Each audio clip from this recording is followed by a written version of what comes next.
Hola muchachos, muy buenas. Vamos a comenzar la segunda sesión en la que ya recibieron, que ustedes seguramente ya la revisaron, ya tomaron notas, ya seguramente han surgido dudas de esa primera sesión en mi correo electrónico. Se lo repito, aunque ustedes ya lo tienen, es Alfonso Ortega Cárdenas, completo, Alfonso Ortega Cárdenas @hotmail.com, o a mi teléfono 312-297-7761 si tienen alguna duda, si tienen una aclaración sobre el tema de la primera sesión. Por favor, se comunican con el suscrito y yo estaré listo a atenderlos. Bueno muchachos, comenzamos la segunda sesión y es la revalorización de la moneda.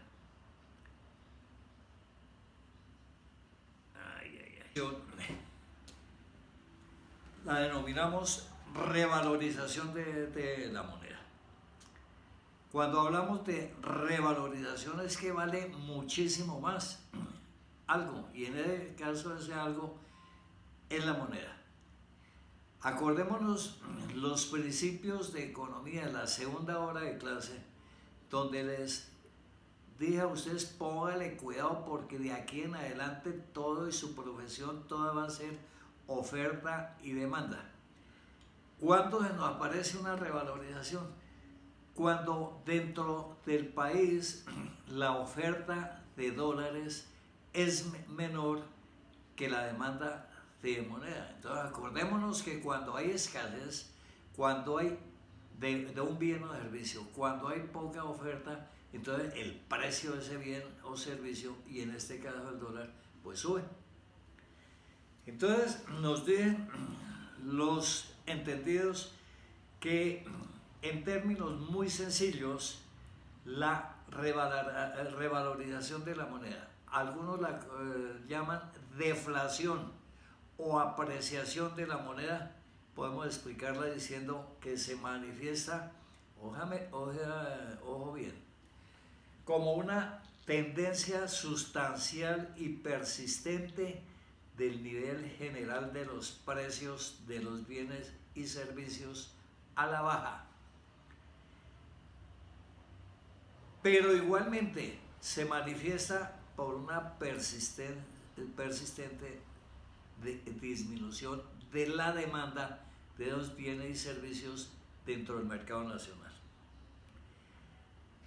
Recordemos igualmente que dentro de un sistema de dólar de flotación, el dólar que el mundo vive, este fenómeno toma el nombre de apreciación de la moneda.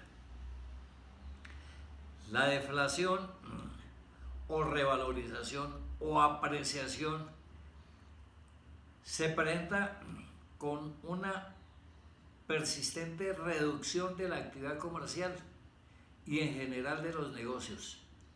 Si se llega a ese momento en que los negocios, la industria, el comercio comienza a echar receso, entonces vamos a tener un gran problemito en la producción nacional, en la economía nacional y en la generación del empleo.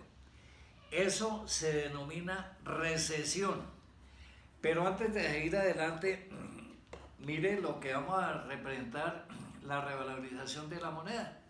Entonces la revalorización de la moneda se caracteriza porque el platillo que nos muestra la masa monetaria pesa menos que el platillo donde depositamos la producción de la nación.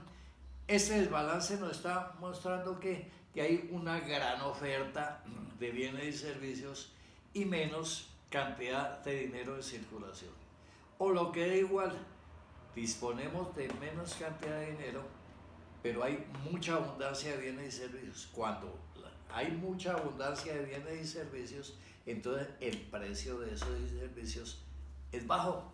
Entonces, digamos, toda revalorización nos trae consigo una disminución de los precios y los servicios.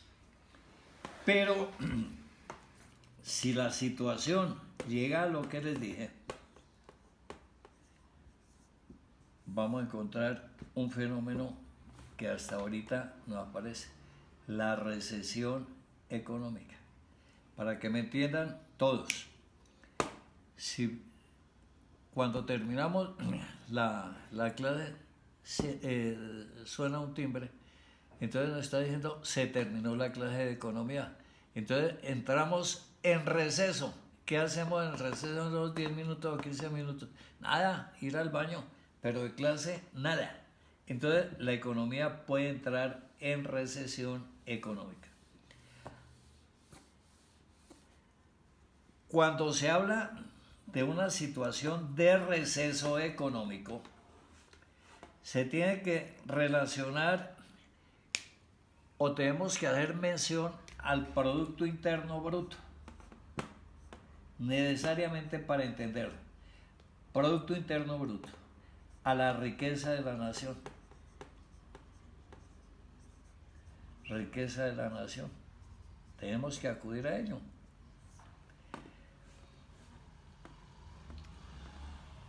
Si nosotros comparamos dos productos internos brutos de dos periodos fiscales sucesivos, imaginémonos que tomamos el Producto Interno Bruto correspondiente, imaginémonos, al año 2018 y lo comparamos con el Producto Interno Bruto del 2019, de la riqueza que produjo el país en estos periodos de tiempo.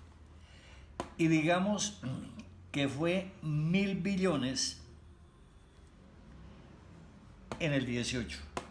Y comparado con el 19, en el 18 nos arrojó una cifra igualmente de 1.000 billones de pesos. Entonces concluimos que la economía estuvo en receso. Eso hay receso.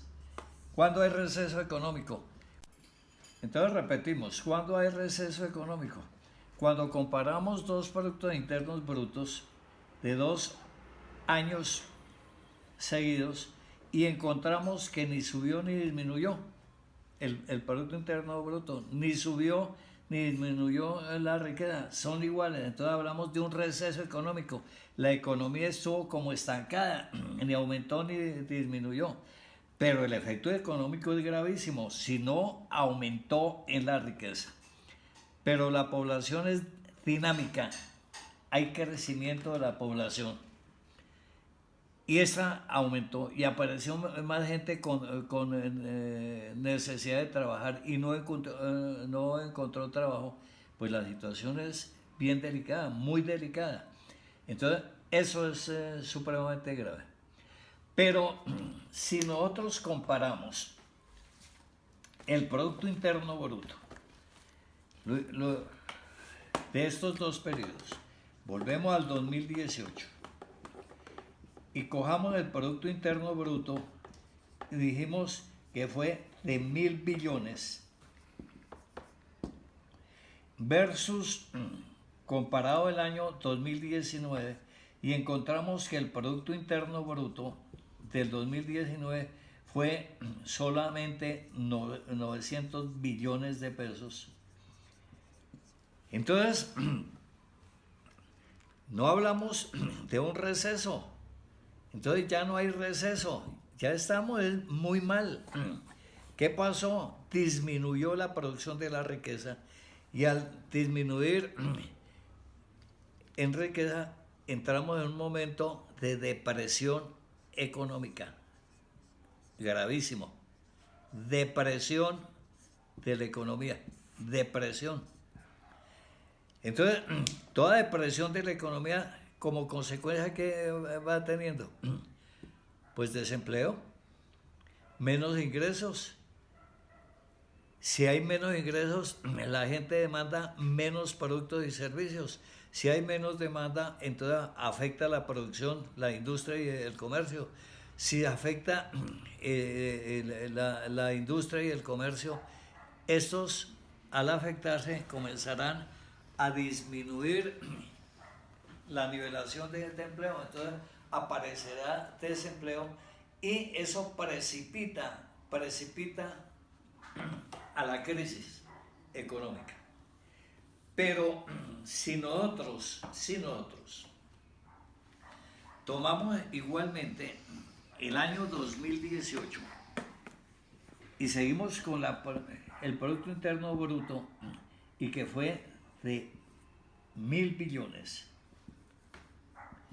y lo comparamos con la producción de la riqueza, el Producto Interno Bruto,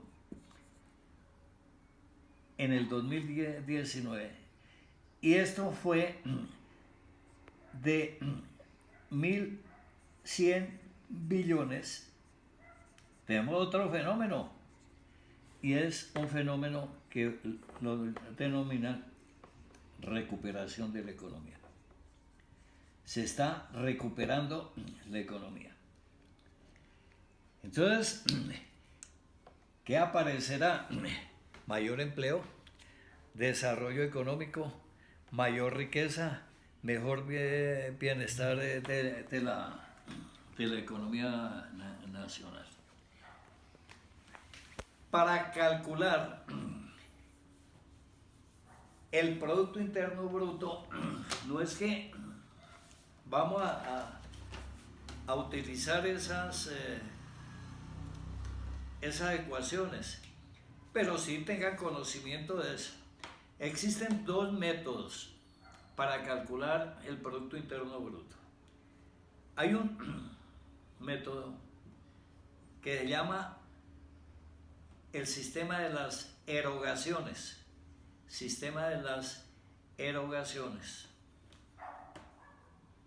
Sistema de las erogaciones. Ese Producto Interno Bruto está dado por esta ecuación: C de casa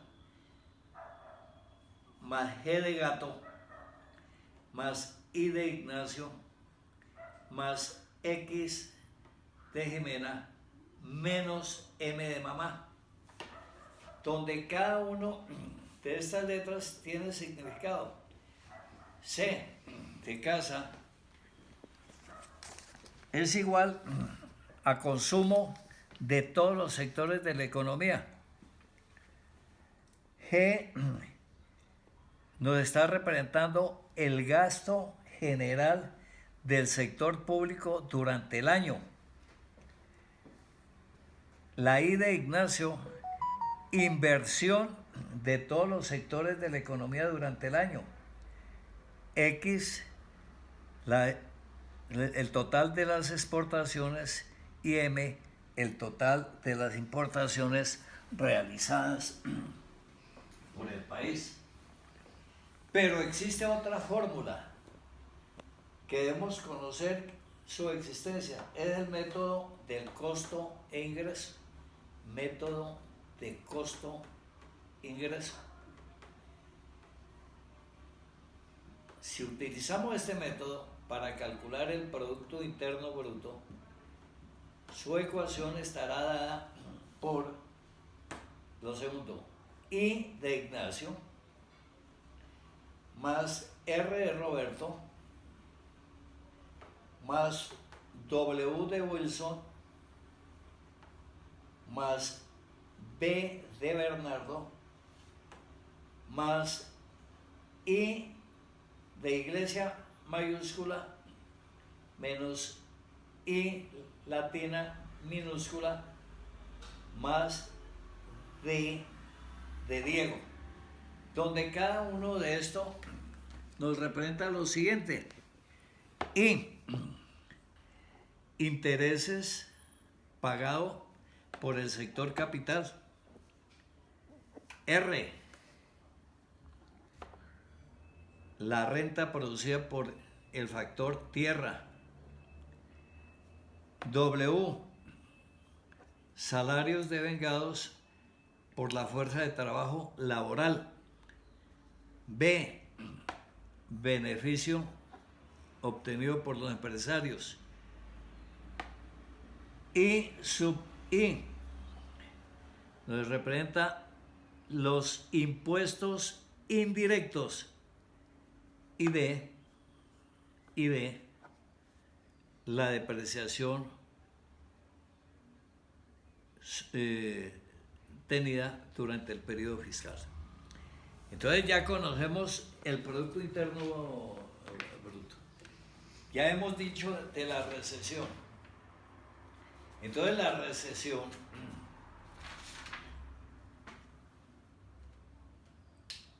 va a una conclusión: desempleo, y si no se contrarresta esa cuestión, vendrá la crisis económica. Pero volvamos nosotros a nuestro gráfico, volvamos nosotros a esa balanza en la cual la masa monetaria está pesando menos que la producción nacional.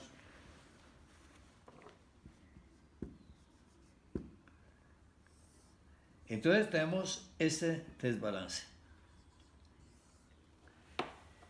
¿Qué estamos viendo nosotros? Que al pesar más esta balanza, hay más producción en el país versus masa monetaria que circula. Esta mayor oferta tiene efectos inmediatos, y el primer efecto inmediato es baja el precio de los bienes y servicios. Bajan. Y segundo efecto es disminuye el tipo de cambio.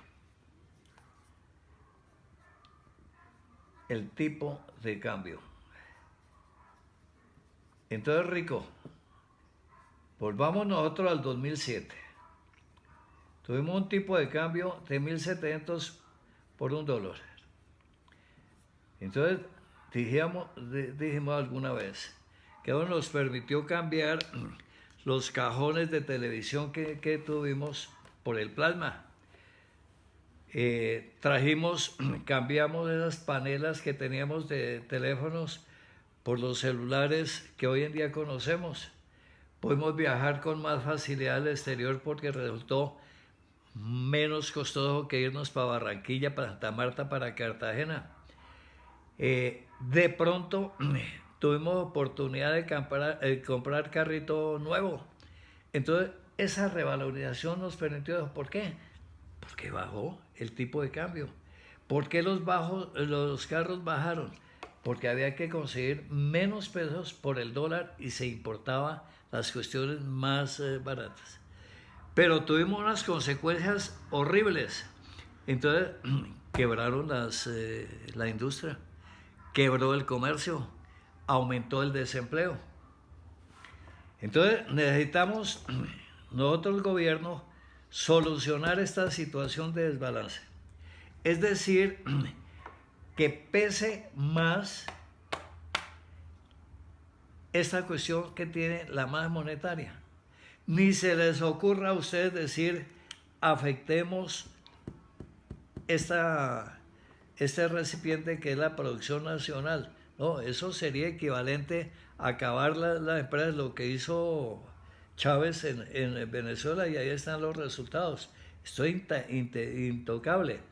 Entonces tenemos que darle más peso a esto.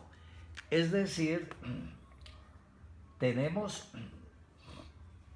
que meterle, señor gobierno, peso a esta cuestión, meterle dinero.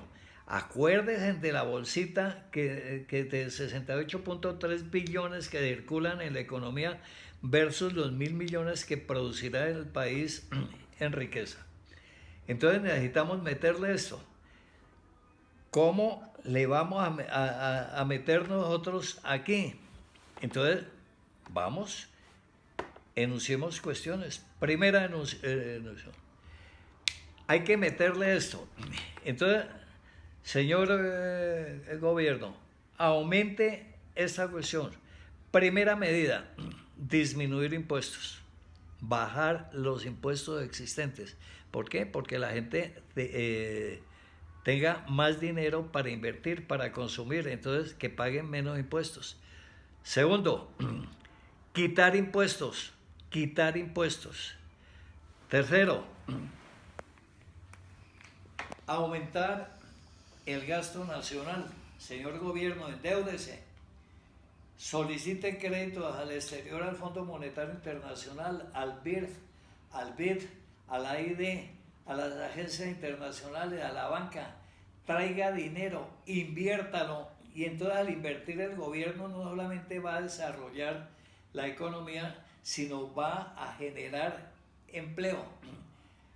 Cuarto, baje las tasas de interés, señor Banco de la República. Fíjense lo que está sucediendo con esto del virus en la economía de los Estados Unidos y en Chile, donde los Estados Unidos bajó los intereses bancarios al 0 y Chile lo acaba de bajar al 1%. Entonces, señor Banco de la República, disminuya los intereses para préstamos. Entonces, si disminuye los intereses, entonces incentiva el crédito. Entonces la gente acude al crédito bancario, invierte, genera empleo, consume, se desarrolla la economía. Donde no tomemos esas medidas, la situación va a ser muy, muy, muy difícil porque llevará a la industria y al comercio a la quiebra. No es cuento, y ustedes lo vivieron.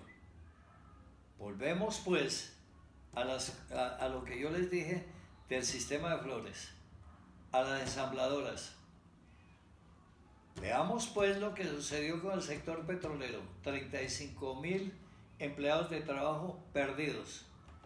Veamos que de pronto en la familia de ustedes alguien o algunos fueron afectados por el desempleo y tocó suspender estudios, viajes, proyectos, inversiones en vivienda, etc.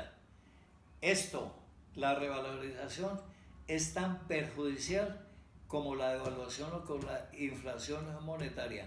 Hay que contrarrestarla. De ahí que yo les dije en alguna ocasión, para hoy en día, todas las autoridades de cada una de las naciones del mundo están encaminados a tomar medidas económicas, monetarias y financieras para contrarrestar las coyunturas inflacionarias y revalorización de moneda y llevar a la economía a una situación muy cerquita a la situación de equilibrio. Acuerden ustedes que todavía vivimos lo que el país pasó del año 2007 al 2014. Vemos hoy en día todavía los vestigios de eso, del famoso off y sale, motivando ventas. Y encontramos aún en las vitrinas precios que verdaderamente se nos hacen increíble que hayan bajado esa cuestión. Pero la gente ve y pasa saliva, porque de entrar a comprar es muy remoto. ¿Y por qué no entra y compra si está tan barato? Porque no tiene ingresos. ¿Por qué no tiene ingresos? Porque está desocupado, porque perdió su trabajo. Bueno, señores, acabamos pues de tratar de explicarles y que ustedes entiendan el problema no de Colombia, el problema de Colombia y el mundo. Hablando de inflación, devaluación y revalorización. Pero cerremos este capítulo, muy importante, con algo que ustedes anotaron y encuentran en los libros, que se llama la estanflación. Estanflación. Entonces, se lo voy a escribir en este tablerito. Estanflación.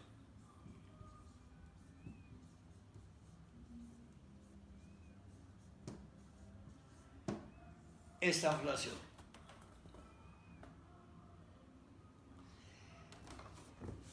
Una economía puede entrar en una situación, una coyuntura denominada estanflación, cuando se combina o se presenta simultáneamente en esa economía una altísima hiperinflación,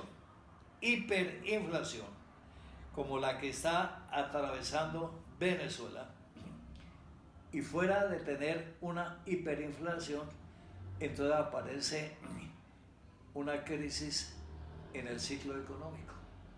Entonces nos surge otra cuestión que no hemos visto, el ciclo económico. Entonces, todas las economías en el mundo pasan por ciclos. Y entonces, cada ciclo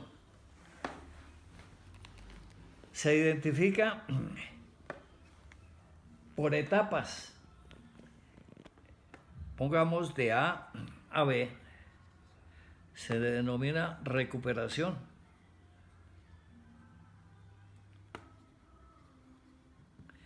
De B hacia C, ya vemos prosperidad. Estamos en la cúspide. Prosperidad. De C hacia D está la depresión.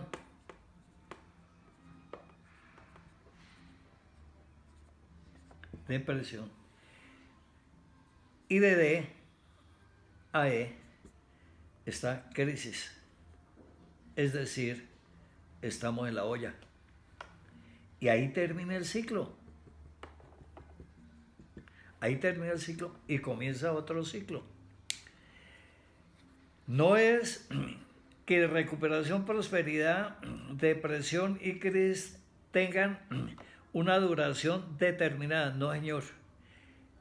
La duración de cada una de estas etapas en el ciclo económico depende de quien gobierna el país. Si lo gobierna un sabio como los han gobernado, pues por eso nos han mantenido en la olla. Pero tenemos ejemplos en el mundo y yo traigo a colación el gobierno del presidente Clinton, con todo el problema que él tuvo. De todas las categorías, este tipo mantuvo la economía de los Estados Unidos en prosperidad. Es decir, con crecimiento del Producto Interno Bruto durante los 8 años de gobierno de prosperidad, crecimiento o la ocupación. Entonces se le entregó al señor Bush, hijo, peor que el papá, y entonces comenzó la depresión por una cantidad de factores, como fue la guerra en la invasión a Kuwait, la guerra con Afganistán, le tumbaron las torres gemelas en Nueva York, la crisis en el Citibank, la crisis en la General Motors, le toteó la burbuja inmobiliaria. Entonces le cayó sal pues a ese tipo y encontró una economía entrando a crisis y la recibió el negro. Este negro entonces comenzó Obama comenzó a pedalear y a recuperar la economía y tratar de dejarla en prosperidad. Entonces, depende del gobernante. Entonces, lo que estaba diciendo de esta inflación es llevar a la economía a hiperinflaciones. Le repito el caso de Venezuela, con una inflación de 1.200.000%. Y fuera de eso, una crisis porque no hay empleo, no hay producción de nada. Si los ingresos dependen del 94% de la exportación de petróleo. Y hoy en día, con el precio bajado de 30 grados, el petróleo, el barril del petróleo, pues la situación va a ser todavía peor. Y el problema que tenemos nosotros, porque nos vienen como sea, con visa o sin visa, aquí a vivir y a obtener su alimentación, su vivienda, su salud de Colombia, y nosotros comenzamos a padecer eso en las fronteras. Entonces, ojo con esta cuestión, que debemos tener en cuenta el ciclo de la economía. Muy bien. Hoy iniciamos algo que complementa lo anterior y nos abre la puerta a la creación del Banco de la República y a conocer sobre la creación de dinero en Colombia y en el mundo. Entonces, comencemos otro capítulo en esta sesión, al menos damos el comienzo, con los factores o mecanismos del control de la masa monetaria. Mecanismos del control de la masa monetaria.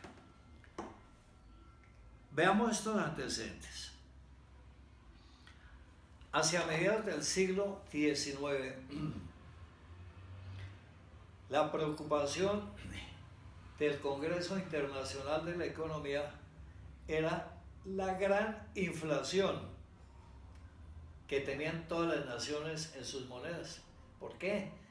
Todas las entidades emitían dinero, entidades particulares, entidades oficiales, los gobiernos, pero no había respaldo. Entonces, esto estaba lleno de dinero en todas las naciones, los precios toteándose. Entonces surgió la preocupación de que había que controlar estas creaciones de dinero. Entonces fue por primera vez en el mundo que se comenzó a hablar de autoridades monetarias,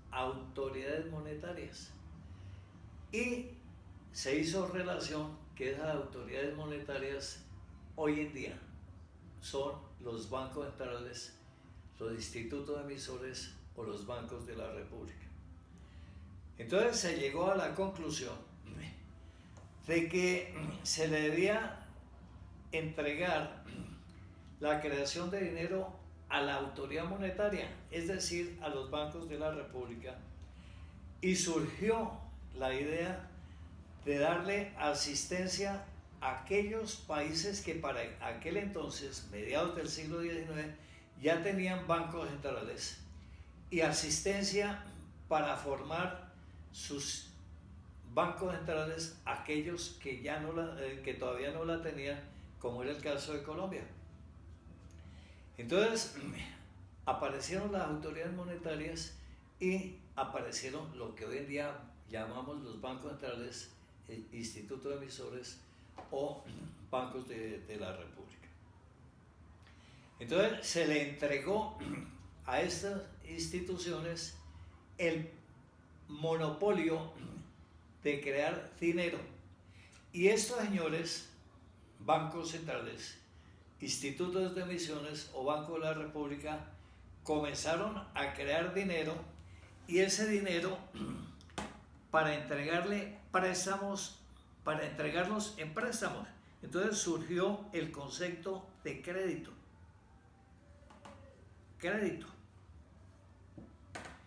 Pero ese crédito se le otorga a los bancos comerciales. Los bancos centrales le conceden crédito a los bancos comerciales, pero no se los entregan por ventanilla, sino se los depositan en cada una de las cuentas que cada banco comercial tiene en el Banco de la República.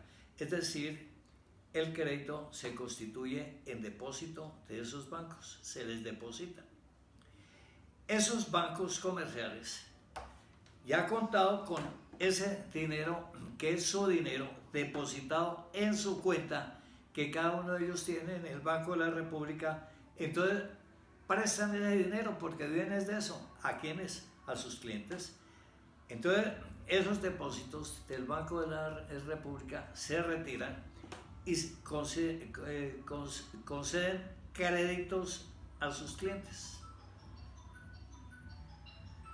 Pero al concedernos un crédito, el banco comercial a nosotros, clientes de los bancos, no nos entregan por ventanilla el dinero, sino nos depositan en la cuenta, bien sea corriente o de ahorro. Entonces se constituyen en depósitos. En depósitos que nuestros. Entonces apareció esto: crédito concedido por el Banco de la República, genera depósitos de los bancos comerciales. Esos depósitos habilitan a esos bancos comerciales a conceder crédito a los clientes, y esos créditos no nos entregan en efectivo por caja, sino nos lo depositan. Pero entonces su resultado fue muy rapidito, que aparecieron la multiplicación del dinero en la economía. Es decir, esta solución fue peor que el mal. Entonces apareció más creación de dinero. El dinero comenzó a multiplicarse. Entonces siguieron pensando que cómo vamos a controlar semejante cantidad de dinero que se está apareciendo, porque lo que están haciendo los bancos, no solamente los bancos centrales, sino los bancos comerciales, están multiplicando el dinero. Entonces surgió la idea de que debía que controlarse esa masa monetaria. ¿Cómo vamos a controlar esa masa monetaria? Entonces la idea surgió y la solución fue esta: entreguémosle el control de la masa monetaria a quien genera dinero, a los bancos. Y entonces, desde entonces, el mundo comenzó a conocer lo que hoy en día es común, los llamados encajes legales. Pero la economía, con el caminar de los días y de los años, creó otras cuestiones, que son los redescuentos bancarios. Los redescuentos bancarios. Y últimamente surgió las operaciones de mercado abierto.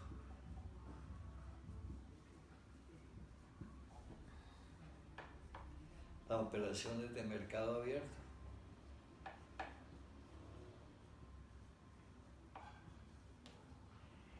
Y a estos elementos, encajes legales, redescuentos bancarios y operaciones de mercado abierto, entonces se denominaron los mecanismos para controlar la masa monetaria.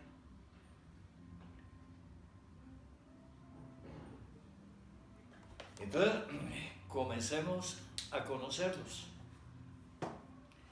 Comencemos con los encajes. Entonces, los encajes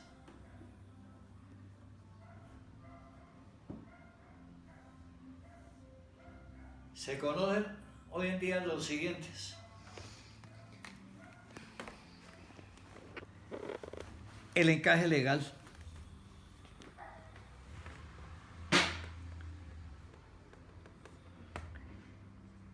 el encaje requerido,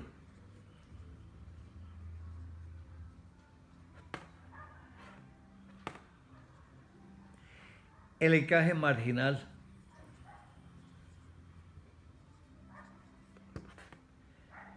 el encaje extraordinario,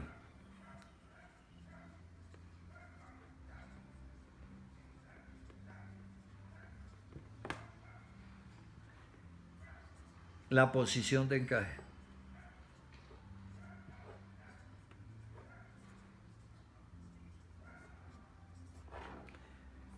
De una vez les doy la fórmula de la posición de encaje, que está dada por caja,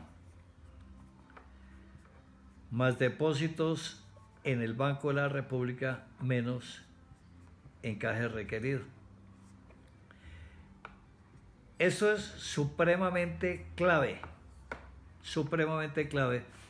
y lo vamos a encontrar en la creación secundaria de dinero. Pero comencemos a hablar de cada uno de estos. Hablemos del encaje legal. Ustedes están observando que a ese encaje marginal, legal, le estoy poniendo el porcentaje por ciento. Entonces, el encaje legal,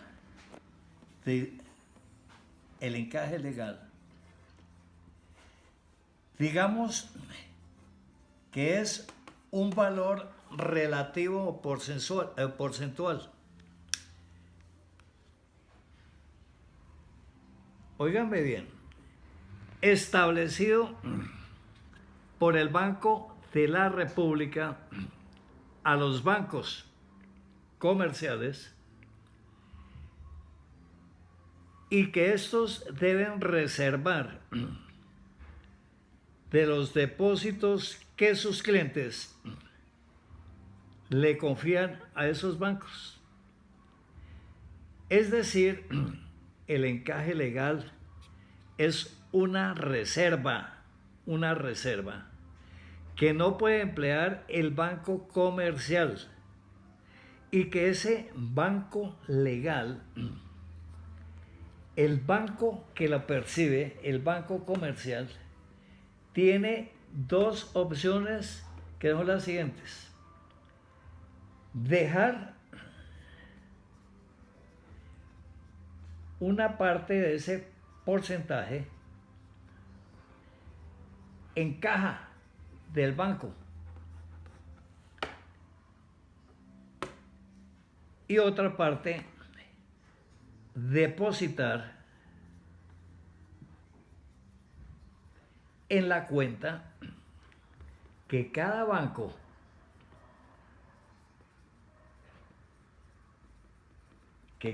banco comercial tiene en el Banco de la República.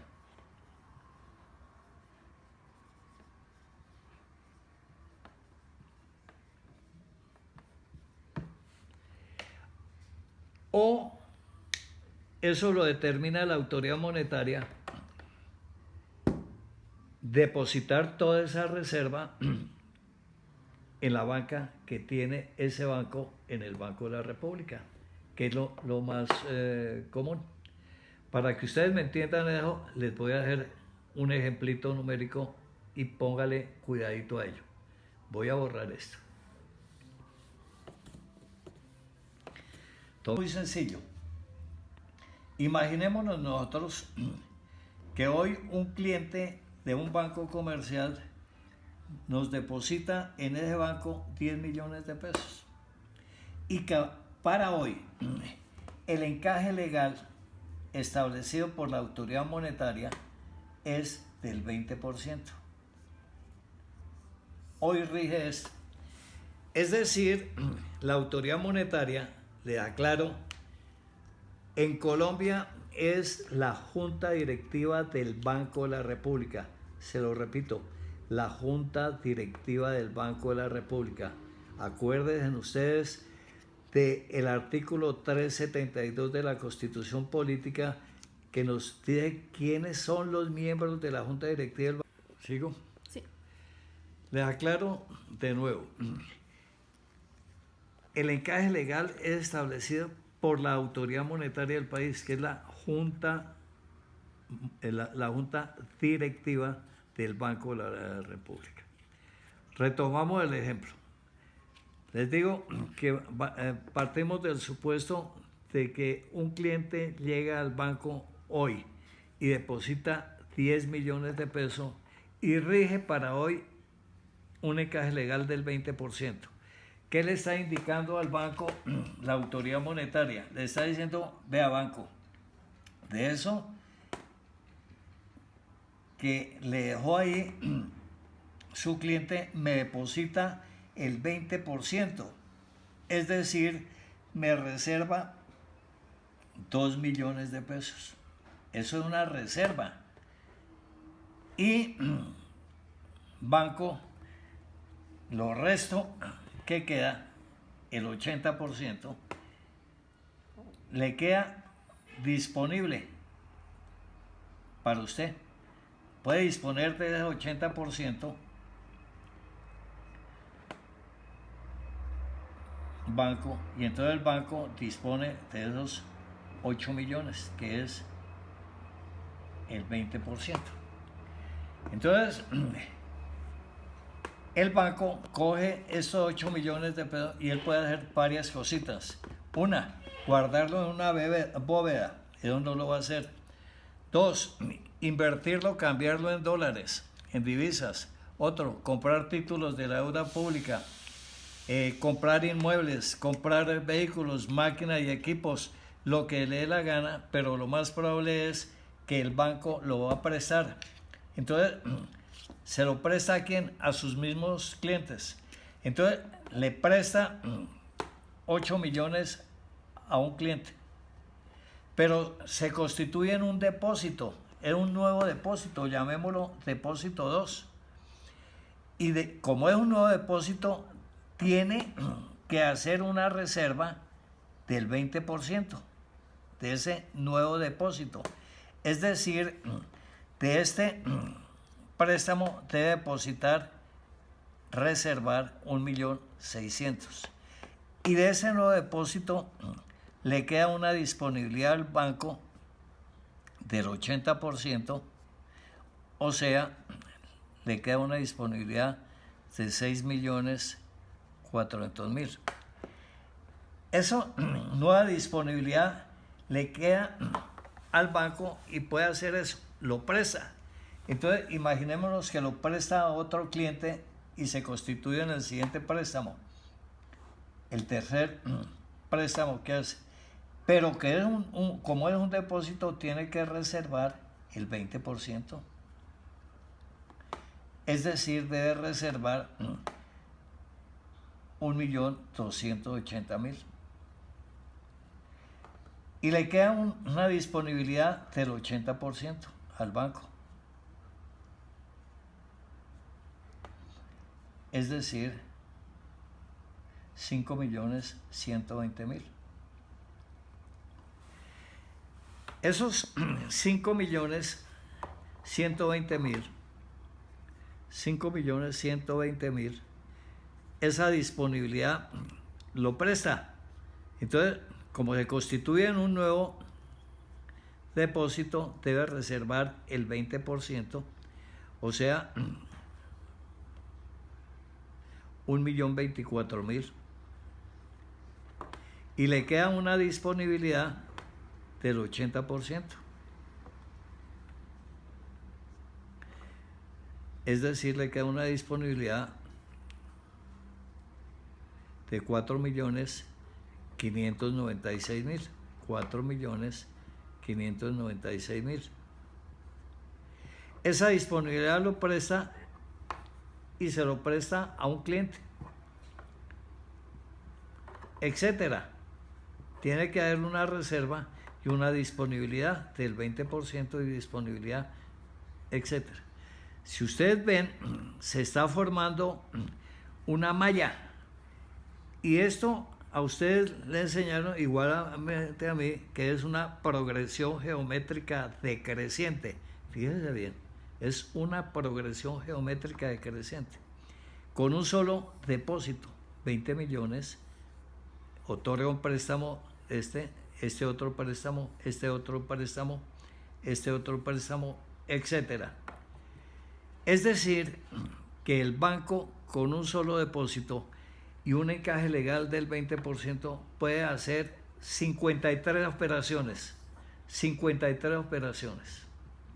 ¿Qué estamos viendo nosotros ya?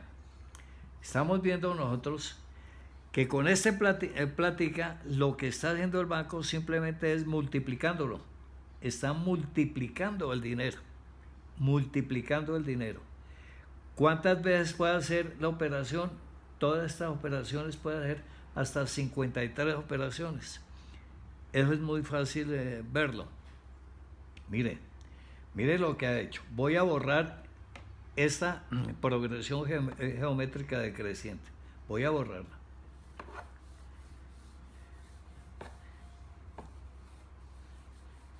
Mire lo que puede hacer en lugar de esa, como vamos nosotros, el depósito que le llegó al cliente. Eso es igual a 1. Esa progresión geométrica la podemos representar en 1 más 4/5 más 4/5 al cuadrado más 4/5 al cubo más 4/5 a la cuarta más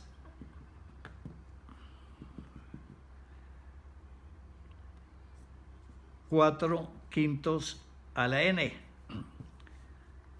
o lo que es igual 10 millones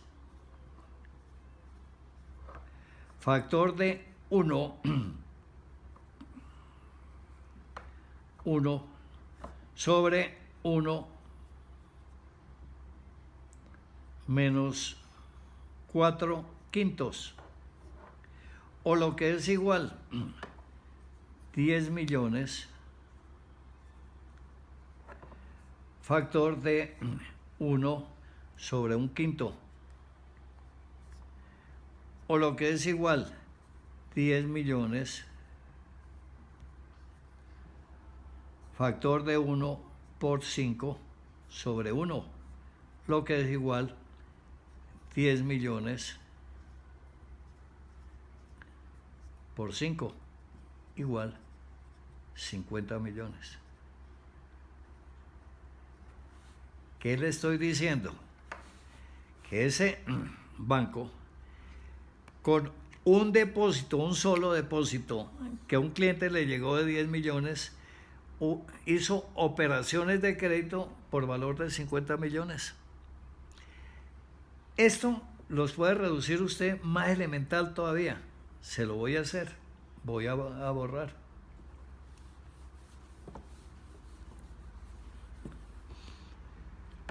Mire.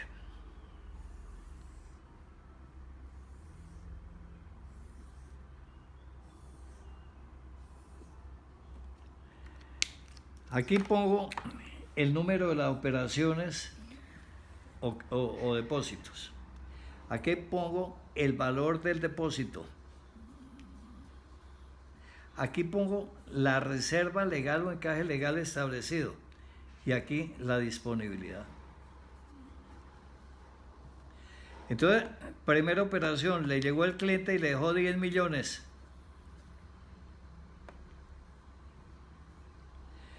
Tuvo que reservar 2 millones, encaje legal, y le quedó una disponibilidad de 8 millones. Esos 8 millones los prestó, entonces constituyó en el segundo depósito 8 millones. Luego reservó el 20%, entonces 1.600.000 reservó. Y le quedó una disponibilidad de 6.400.000. Esta disponibilidad la prestó a un tercer cliente y se constituyó un nuevo depósito. Luego reservó el 20%.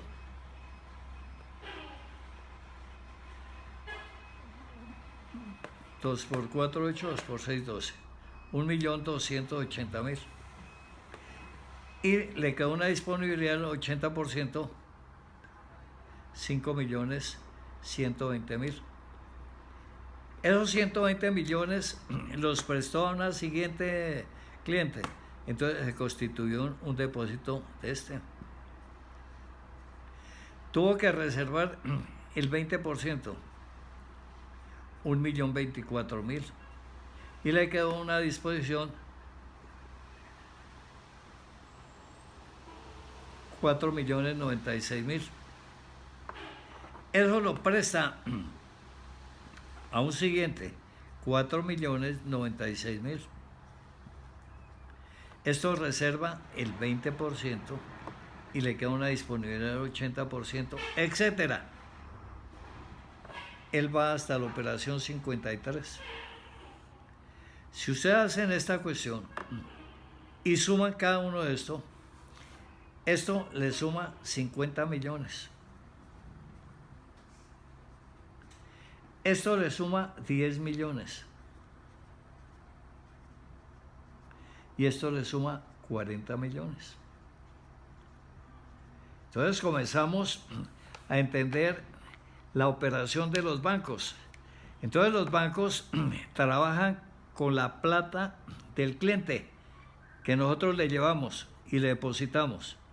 Y vamos a ver adelante que cuando los clientes nosotros no le llevamos a los bancos el dinero, entonces los bancos tienen su auxilio ¿en dónde? En el Banco de la República. El Banco de la República les presta dinero. ¿Para qué? Para que nos siga prestando a nosotros. Entonces, es la multiplicación y el negocio de los bancos. Así es de que a formar un banco que no es el banco de sangre. Bueno, ¿punto? Bueno, estimados amigos, entonces la tercera sesión continuamos con el manejo de los encajes legales. Ya volvemos.